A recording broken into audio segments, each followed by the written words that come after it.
Ya, kita kembali lagi pemirsa ke tahapan dan jadwal pemilu 2024, di mana tadi kita berhenti di pemungutan suara yang diselenggarakan Rabu 14 Februari 2024. Pemirsa, usai pemungutan suara tentunya masih ada tahapan lainnya, yaitu diantaranya ada penghitungan suara dimulai hari Rabu 14 Februari 2024 hingga Kamis 15 Februari 2024, atau penghitungan suara ini berlangsung selama 2 hari saja pemirsa ya. Berikutnya, rekapitulasi hasil penghitungan suara dimulai hari Kamis 15 Februari 2024 hingga Rabu 20 Maret 2024.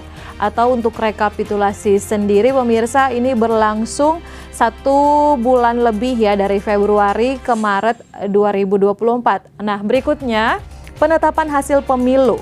Paling lambat 3 hari setelah pemberitahuan MK atau 3 hari setelah putusan MK pemirsa ya. Dan kemudian pengucapan sumpah janji DPR dan DPD itu pada 1 Oktober 2024.